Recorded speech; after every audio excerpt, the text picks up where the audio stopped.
Good day to our viewers. We're joined by Evan Haney and his cat. Unfortunately, I will keep taking her off the table, but she will keep jumping up here. It's okay. It adds the human interest of our time that we're all experiencing a commonality of these doing interviews like this instead of face to face. Well, we're sort of face to face. So thank you, Evan, for joining me today. So why don't you start out by just giving a little brief history of your connection with direct instruction and let people know who you are. Okay, sure. Let's see, I was hired about 7 years ago by Zig and Owen as a co-author apprentice. And maybe I'll say what that term actually means, because that'll give you some insight into what I've been doing for the last 7 years. But I'll also mention that I got interested in DI kind of as, from an academic point of view. I used to be in the academic world, and then I saw this going on and I thought, wow, that's way more interesting and impactful than anything I would ever do as a college professor. And I know a lot of people who have worked with Zig over the years, they have that same background as well. So the co-author part, obviously you work with the lead author on the development of programs. And that for me primarily was Zig on GK and G1 language. And I also work with Owen a lot too, because Owen does grade K and grade 1 reading. So there are a lot of coordination issues that you need to manage as you go along. To be a co-author, it's a lot of planning. It's a lot of big picture stuff. In terms of like managing the sequences and the organization of the program content. And that's because even with a really big brain like Zig, you'll be working on this very specific piece of instruction, and you need to know where it fits into the whole program. You need to understand what kids already know, what they don't know yet. And that is just very hard to do, to keep, sight of the whole thing at the same time that you're figuring out highly technical details of this instructional format that you're working on. So a co-author is really like a Socratic gadfly. That's a metaphor Zig likes to use sometimes. The gadfly being the annoying part. If you've ever, I'm sure you have, sort of walked by Zig's office when he's working with the co-author, and sometimes it gets pretty heated because that's usually the co-author saying, sorry, you can't say that. Nope, you can't do that yet.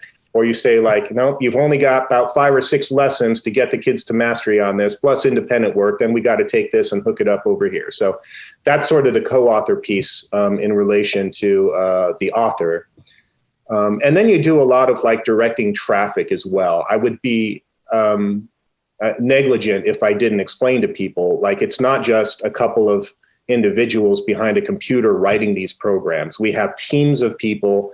There's a very highly structured division of labor that goes into the production of DI programs. There needs to be. We have editors and proofreaders and people who do the art review and people who do the student teacher reads and the field test part. We need all of that information and all of those materials to, even proceed. So a co-author kind of needs to manage that whole sort of production line as well, and just make sure that everybody is on the same page, because when there's any deviation, that can have ripple effects. The direct instruction programs, in large measure, unlike other kinds of instructional approaches out there, we assume a very high level of integrity when it comes to the programs, and that needs to be reflected in how we work on them. So as a co-author, you're kind of a manager, and you're also kind of an annoying partner in relationship to the author. That's how I think of the job as a co-author. It has both of those parts to it, coordinating with the author and working with the author, and then also, keeping the whole team on the same page. The apprenticeship part is interesting though too, especially now 7 years into the job. They hired me as an apprentice because a lot of the authors had worked with Zig for decades, and some of them, were approaching retirement, and some of them have retired even when I started to work. So at the Corp. So there was a need to start to hire new people to learn how to be an author on DI programs. And the interesting thing about that is all the while I've been working at EB, I've been sort of taking notes about my experiences and figuring out like what were the things I didn't understand, how could I understand them better and learn stuff faster.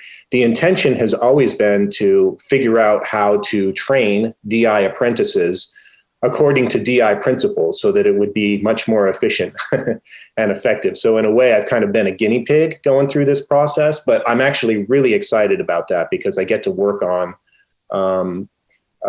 basically an instructional program that is going to teach people about DI and how to produce DI programs. So that's being a co-author, that's being an apprentice. Beyond that, I'll just say I worked on CMC initially, which gave me the chance to work with Bernie Solano and Jerry Silbert and a lot of the other authors, which was a wonderful experience. And finally, after 7 years or so, I'm getting to the point where I feel like I can produce competent, not perfect, not even good in a lot of cases, but competent instructional sequences. So there you go. Nice. Interesting. Very interesting. So what levels of the reading mastery what levels of the reading mastery transformation edition did you work on? Grade K and grade 1 language. I see. So those were my co-author programs. And I'll just reiterate really quickly. Again, you don't do anything in isolation in direct instruction. So even though those are my programs that I work on, I also have to work constantly with Owen, who's doing grade K and grade 1 reading to make sure we both know what we can assume about each other's programs. And then as well with Bernie and Bonnie, who are doing the higher levels in the language sequence too. I'm kind of laying the foundation for what they're doing in those programs. So on the one hand, authors tend to be very protective about their little fiefdoms or whatever on their programs, but that also requires at the same time, to make sure that we're all on the same page with, details of the programs as well. Yeah, that makes sense.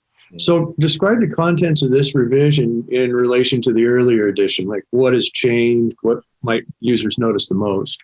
Okay.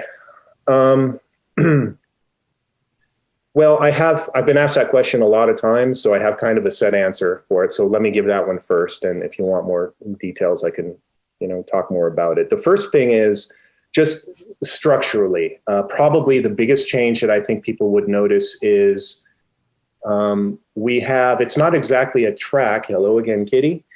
I'm going to take you and put you right down here. The literature texts and now too informational texts have all been organized much more tightly in this program. So in previous editions of grade K and grade 1 language, depending on which program you would use, like in signatures, for example, some of the story grammars are integrated right into the lessons. Whereas in other programs, there's a lot of, hello again, Kitty, assistant this morning. The literature components are kind of outside of the program, and the teacher will get a note like, sometime this week, present this poem or something like this. We wanted to take a much more organized approach to the literature texts so that we could more fully exploit them for instructional objectives and use them as a resource of application for all of the other skills that the kids are actually learning in the program. So some of the stories will be familiar to people, especially the story grammars, which we start with early in the program. Clarabelle, Sweetie. We have a few of those in there just to get kids acquainted with basic tasks of comprehension, of sequencing things, and so on. But we have a lot of new literature in there as well, wonderful stories that Zig wrote. Some of them are takes on classical stories. And you will see that the integration with what other stuff kids are learning about in the program is probably going to be much more apparent to people familiar with the previous programs.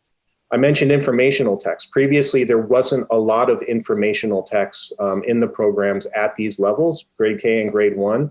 Now there is. In fact, there's a balance of literature and information. So the kids will get a lot of practice digesting information, processing it, accounting for it, explaining reasons why authors say a certain thing. So we are using the analytical tools of the language programs, which are going to be familiar, I think, to DI programs. We're letting the kids use all of those tools to analyze the literature and information text. And I'm really very proud of that. There's some really, really cool stories in there.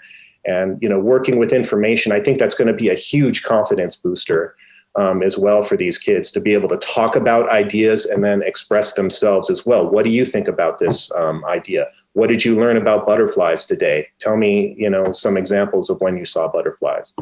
So that's one big thing. And again, the rationale is just for a tighter integration of all of that comprehension material with the logical skills that they're learning anyway. So that's a really cool thing about the program. Second, there's a lot more writing. Why is there a lot more writing? Well, it's something that, a lot of teachers just want their kids to do. Apparently in the school system, there's just a lot of pressure to get kids writing sooner and sooner. The problem with that traditionally is we refuse to have kids doing things that don't make sense, given what they're able to do at a certain point. So that was a very delicate issue to manage, but I think we came out in a very nice spot. Kids will be writing. So they do at most very, very primitive writing tasks in grade K, only at the end of the program. That's how it used to be. Now, like halfway through the grade K program, they're going to start doing some basic writing tasks. They'll be writing some sentences, and eventually they'll be writing, very, very basic, like narrative pieces, for example, by the end of the program. So you'll see writing stuff enter earlier. And we did that really cautiously just to make sure it would be manageable for everyone. So that's a pretty cool thing about the program. Probably third, I'll mention like the most obvious thing that people will notice is the artwork. Now, in various ways, we were able to benefit from the fact that we have this brand new platform to work with. And one of the implications of that new platform is we can do a lot of stuff visually. And as you know, the grade K and the grade 1 programs are far more dependent than any other programs on visual prompts and cues to, produce instructional tasks for the kids and to solicit their responses. So artwork is absolutely crucial for these programs. And we have beautiful artwork, not just for the stories, although some of those are just wonderful as well. Even for tracks that, old school DI teachers are very familiar with, they will see that the art has been redone. And here's why that's important. It's not just so that it will be engaging for the kids and for the teachers alike. Of course, that's a big part of it. The kids are going to love it, I'm certain. But again, it has to do more with the instructional requirements of art. As I said, we really rely on art to get kids to talk in grade K and grade 1. That's a very, very big part of it. And if the art is bad, not just ugly, but instructionally inappropriate, it can really mess up an instructional format. And there are examples of that go back, decades. So we tried to take a very, very close look at all of the artwork and make sure that it would accomplish the instructional functions that we needed it to in the appropriate context. So that, again, is something it was not always easy to deal with. Art is hard because, you have somebody produce some art, you look at it and you're worried that the kids will fail on a certain conceptual discrimination, or at least the picture might invite ambiguous responses unless you change this detail and this feature over here. So you go back and you say, change this, don't change this. No ad lib stuff, Mr. Artist. We kind of need what we need. So, that was a kind of a tedious process at times, but a very important one. And I think the art is going to do what it needs to do very effectively in these programs. You alluded to, a different platform. Could you describe that for the folks? Yeah. So the platform, it's called Habitat. It's something that McGraw-Hill has been developing for some time now. Basically, the teacher presentation is going to exist on a tablet that the teacher will be able to hold, okay? And scroll through. It's user-friendly. I know some people are kind of frightened of new tech, but this is a pretty clean interface, although it does have some implications that teachers are going to have to think about. Secondly, you're going to have some kind of a presentation board, whether it's a smart board or a whiteboard or whatever. I've even seen teachers, up in Portland, Brian, when we went up there, just using it on a laptop. If you have a small enough group, you can gather them around just as long as they can see clearly everything that's on there. And as I said, the details of the artwork are very, very important. So as long as it's big enough for everybody to see unobstructed, then you should be okay. So basically, the teacher is going to be able to control the progression of displays on that board at the same time that the teacher will be moving through the teacher presentation on a tablet as well. So basically, that's how the platform works. The details of this are going to be really important, of course. So you're going to have to think about how holding a tablet, for example, and navigating through the displays on a board that your kids are looking at, how you're going to deal with signals, for example. You're going to have to make sure that you can grab the kids' attention when you need it, make sure they know what they're supposed to be looking at. Sometimes you want the kids looking just at you and nothing else. Other times, you're going to want their eyes looking right at the board. There are some practical details of the delivery that I'm writing about them right now, actually, in the teacher's guides for grade K and grade 1. And I am sure that EB authors are going to be working with NIFTY quite a bit to cover the training aspects that are, implied and necessitated by this new platform. But it's actually really cool. So yeah, that's basically how the platform works. Yeah, you're describing when going up to Portland and seeing it in action. And while, there's definitely a learning curve, even in the 4-week interval between the first time I went up and the next time, I saw the teachers becoming much more facile. Yeah. At using it. They can do it. And I'll mention one more thing, by the way, in response to your previous question, what's different about the programs, because it does sort of, it's a bit of a caveat about the new platform. I don't want to give the misimpression that this is kids just sort of standing in front of a computer. That's really not the case. In fact, another thing that I think is different about these programs is there's a lot of opportunities for kids to express themselves. They do a lot of talking. It's, of course, always in a highly structured way, but the opportunities to speak to the group and to engage one another, the students, there's a lot more of that in the programs as well. So that's something that teachers tend to like and tend to want, as long as it's something that can be, well controlled in the context of the instruction. So we paid a lot of attention to that. And so kids will have the opportunity to talk more, which we're really happy about as well. Definitely. To what degree was the revision driven by Common Core?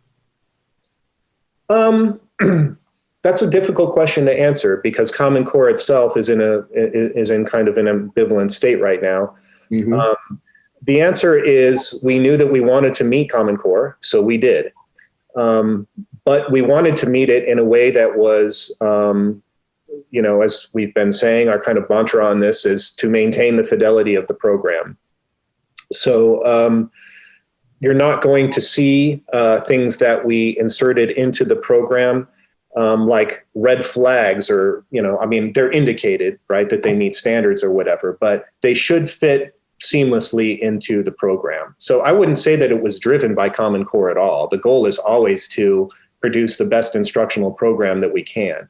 And a revision doesn't mean just taking what we did before and tinkering with a few details. It means fixing a lot of stuff that we know was wrong and adapting it to the new circumstances of the day, which involves the platform and, various other considerations. So we meet Common Core, but Common Core doesn't really define the program. The program is kind of what it is.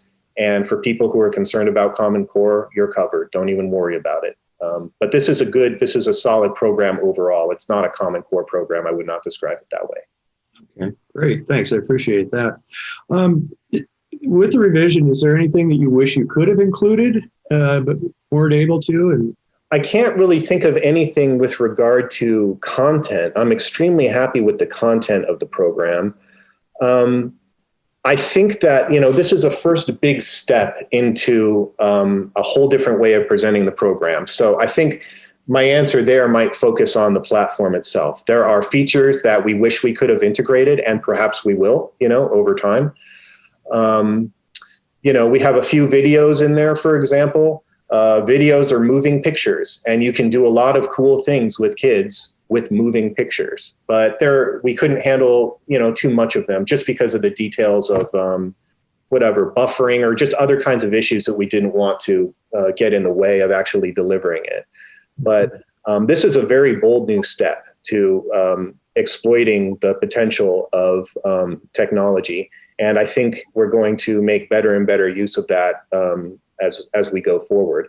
A lot of it, though, is going to depend on feedback for teachers. So I really hope that DI teachers everywhere will be almost aggressive about getting back to us and talking to NIFTY about their experience with this, because there are things that we can add that will make the teacher experience better. I'm sure that's going to be true. I talked with some of the teachers in Portland too about that, and they already had some recommendations. I think as soon as teachers start to use it, they'll say like, geez, I wish my old program, I had little Post-it notes everywhere on every page of that program. I wish there was an easy way for me to just flag all of my reminders to myself, for example. Easy peasy. I'm sure we can do that at some point. So I want to push the technological medium to serve the interests of direct instruction and DI teachers better. And I think we've taken a really nice first step in that direction, and I'm sure we can go further with it as well. Neat. That's a great answer. Thank you. Thank you. What kind of advice would you give for teachers in implementing the program and the coaches that support them? Well, I think we've kind of touched on it a couple of times already. Our concern is always with the clarity of the presentation. So I think the initial focus has to be on, learning the platform and understanding. I don't mean like, gee whiz, like where do the kids' names get registered and all that stuff. I don't really care about that stuff much, although I'm sure teachers will need to. I care about how this is going to play out in the classroom, in your interactions with the kids. So practice, practice, practice, practice, practice. Like formats that you've probably done dozens and dozens of times over the years. If you are an experienced DI teacher, take a look at them, read the scripts, see if there are any changes to those things based on, the new platform, and practice it. Make sure that you're fluent with that. For new DI teachers, obviously, it's going to be less of an issue of, recognizing and adapting to changes with something that's already familiar. It's going to be about, you're going to have the usual challenges with teaching DI. So again, it's really just about practice and being aware of how this platform should inform your choices about delivery in the classroom. Again, from a DI point of view, there is no inert medium anywhere. Everything is potentially relevant to the instruction. So you want this thing to work for you and not against you. And that really depends on being familiar with how it works and how that should inform how you engage the students as you're presenting it. So more than ever, reach out to NIFTY especially. So you can figure out, just get practical advice on very specific issues of the delivery. Pay attention to the teacher's guides. I've been writing my teacher's guides for honestly a couple of months now, back and forth with McGraw-Hill. We're really trying to pay attention to not just the description of the content of the program, which we've always done, but to give a lot of very practical suggestions about how to deliver formats in different tracks or general features of delivery having to do with, signals and inflections, where you position yourself in relation to the students and so on. So read the teacher's guide closely, practice things. If something doesn't seem right or you have some kind of a challenge, please let us know about that. Get a hold of NIFTY so we can start to build a more robust, what would we call it, like rubric for training teachers on this new platform. Great. So it does still, the early K programs, largely based on the language for learning track, picking up the reasoning and writing a little bit later on? We did use, yes, those programs as a base program, but there is certainly a lot of new content as well. And when you add new content, you don't just throw it in there. It involves a whole reorganization of the program as well. I'll also say, a revision there's really never a time when you just pick things up. Let me give an example of that. So, we often say and try and reinforce the idea that we want people to stick really close to, the actual TP. and not introduce deviations into the instruction. The reason for that is not because we think that the programs are perfect as they are. The reason is when there are problems that occur, we need to know if they're problems with the program or if they're problems with the presentation. That's why it's so important to stick to the script. Going back over these revisions to programs like Language for Learning, the signature stuff, the Reading Mastery Plus editions, I'll tell you, we take a very, very close look at the details of the instruction, and they are not perfect. They've been out there for decades, and a lot of people love them, but that doesn't mean that they're perfect. And we went into this project knowing that there are some things we need to fix. And the more you work on the programs, the more you realize there are some things that, they definitely could be better. One of my favorite examples of that is the analogies track in grade 1.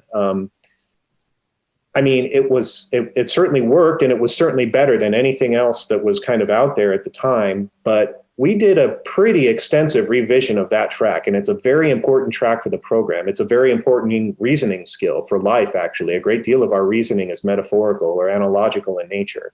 So we really wanted to get that right, and we cleaned it up in ways that I'm actually very proud of. And there are lots of workbook tasks that go along with it. I think teachers are really going to enjoy that track. So that's an example of something that, yes, it was in the old program. You can find that in Language for Thinking, but it's significantly different and significantly better, I would say. I'm eager to get some feedback on that track and see how people like it. Okay. Yeah, when you say things that were wrong, I assume you're alluding to a lack of efficiency, not effectiveness. Oh, yeah, that's correct. Yeah, okay. Exactly. Yeah, it's always about efficiency. Some things you can just do faster, and that's important. Or you can make better, I'll say it this way too, you can make better use of certain skills. So I've mentioned various ways, the new features of this program are trying to use all the literature stuff and the information stuff, for example, as opportunities to practice all the skills the kids are learning in the main tracks of the program. A good program is one that reinforces itself constantly. All of its parts are integrated in a way that one thing is highlighting other things, and they build together and they come together, and the kids can do more interesting things later on. So we found a lot of ways to get things to hook up like that as well. Neat. That I think makes it a tighter sequence. Neat. I really appreciate your enthusiasm for the program. It really comes through. So it's. I would imagine the users are going to be looking forward to actually getting their hands on it and sinking their teeth, their digital teeth into the program. So are there parting words that you have for our audience that, I think you hit it hard on the practice, read your scripts, get back to us. What other? Well, I guess just, what's on my mind is the thing that's on everybody's mind, because it's all around us and we have to deal with it in every aspect of our lives. How long is this COVID situation going to last? I don't know. None of us do. It may be the case that, some people start using this program when they still have to do it under conditions of distance learning, which involves a whole nother set of presentation issues. And there, I don't know. I don't think there is any expert opinion on how you manage that.